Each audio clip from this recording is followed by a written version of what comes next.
Olá, tudo bem? Nosso Mentes em Pauta de hoje traz relacionamentos abusivos. Tudo bom, Bia? Tudo ótimo. Quando eu trouxe esse tema para conversar um pouco com você, e a gente já falou sobre relacionamento tóxico, mas eu estou falando porque muitas pessoas elas associam um relacionamento abusivo somente numa relação afetiva, amorosa. Mas essas relações, e aí eu quero passar por algumas etapas. Na relação amorosa, na relação familiar, que às vezes acontece muito isso. Né? Não só na familiar, não só nos relacionamentos afetivos, mas também nas relações de trabalho, nas relações de amizade. Quer dizer, onde houver relações mais próximas, próximas, íntimas, né? Não necessariamente íntimas, mas mais próximas, porque às vezes você não tem intimidade com quem você trabalha, mas você, por trabalhar muitas horas, você tem um convívio mais intenso. Pode haver pode haver abuso, né, nesse sentido.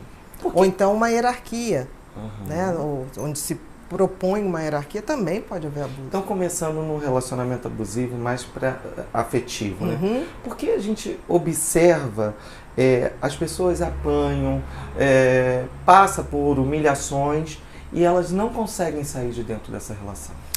Porque a gente tem que ver que o abusador, em geral, são pessoas que vão maquiavelicamente fazendo com que o outro se sinta nada, né? Então, às vezes, nunca bateu, às vezes, nunca falou uma coisa em público agressivamente ou xingou, mas vai fazendo aquela coisa lentamente de denegrir o outro, do tipo assim, essa roupa que você usa...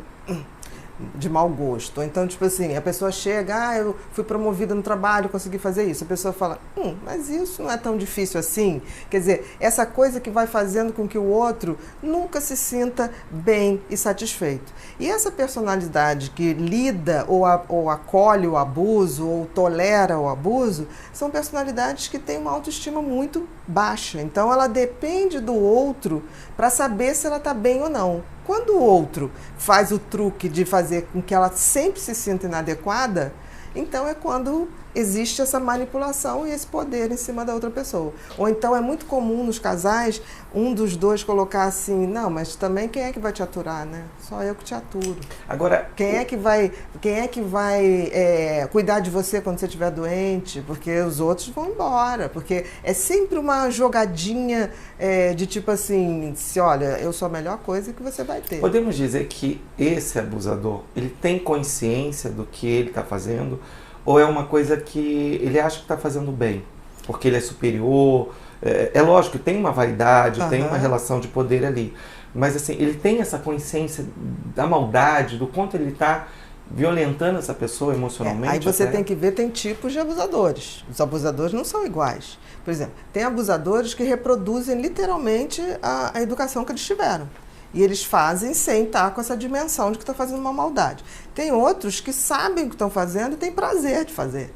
Tem prazer de usar, tem prazer de subjugar. Então, assim, se a gente pudesse dividir, tem aquele que tem consciência do que está fazendo, né, denegrindo o outro ou deixando o outro frágil, e tem aquele outro que não, que ele reproduz um padrão que provavelmente foi passado, e esse pode ser, esse que não é o perverso, ele pode ser que tenha tratamento.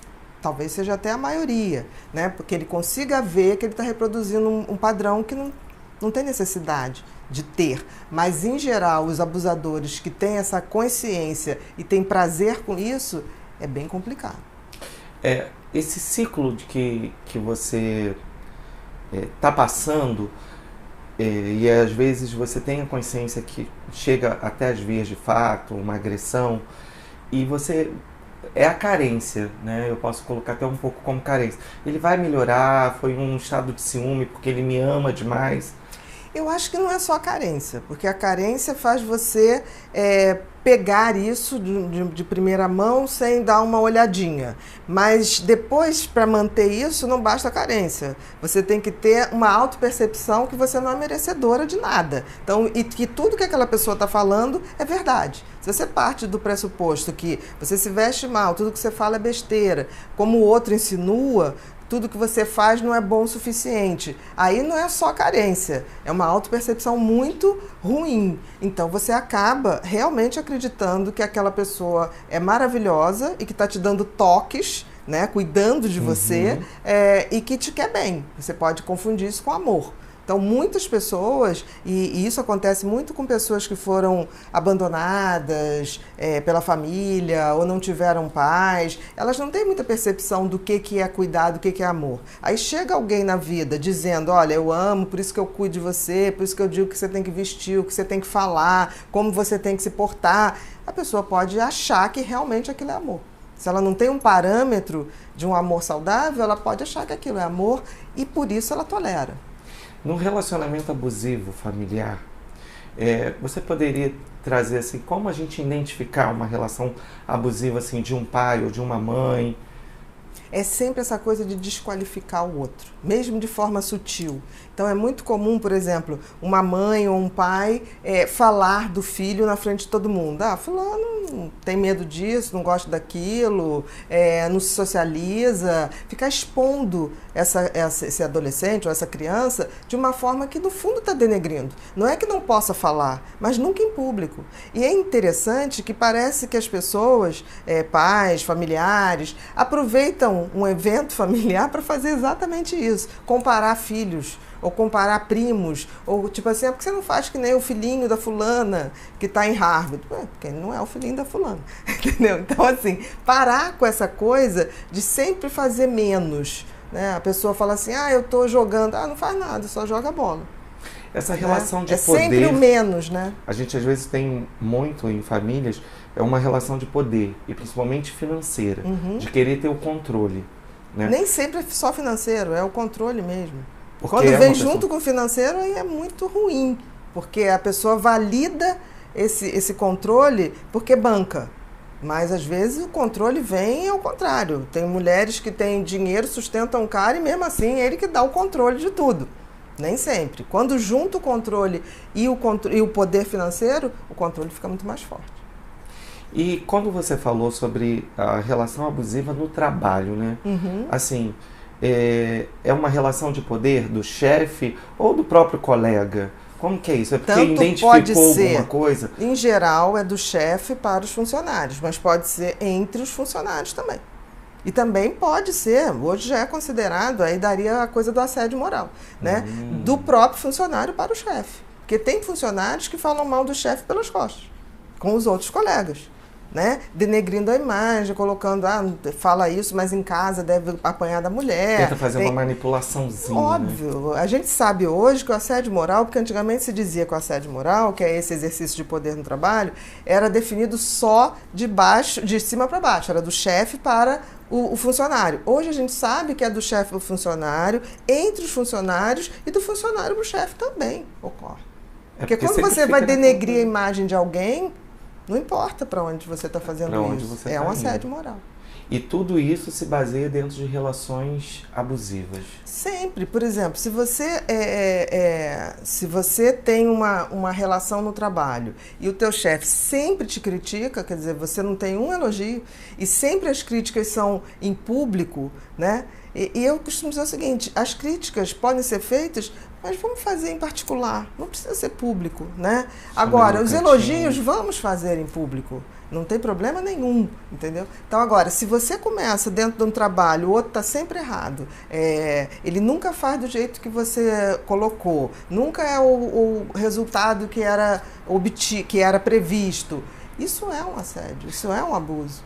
Você poderia dizer assim que pessoas que passam por abuso já na adolescência, eles se não cuidar disso, se não tratar desse trauma, né, digamos assim, ele pode se tornar um abusador, reproduzir isso com outras pessoas no futuro? Olha, isso é um debate muito aberto. Aí eu vou falar da questão do abuso sexual mesmo, né? Porque se tinha essa teoria que a criança que era abusada sexualmente, né, por pedófilos, ele acabava virando um pedófilo.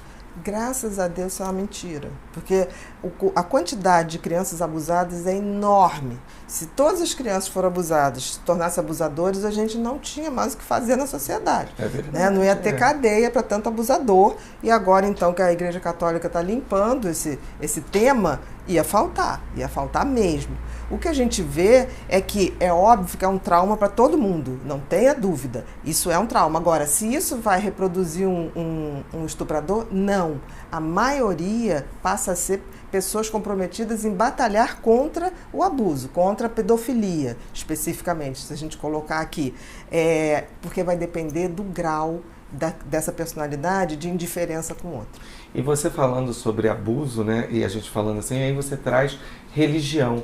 E tem essa relação de abuso também dentro das religiões. Óbvio. Porque eu de vez em quando, eu converso com pessoas, o responsável pelo templo ou pela igreja, aquele padre que manipula as situações, né? Não, sempre tem. Olha só, onde tiver relacionamentos humanos, você vai ter relação de poder. É da essência do ser humano.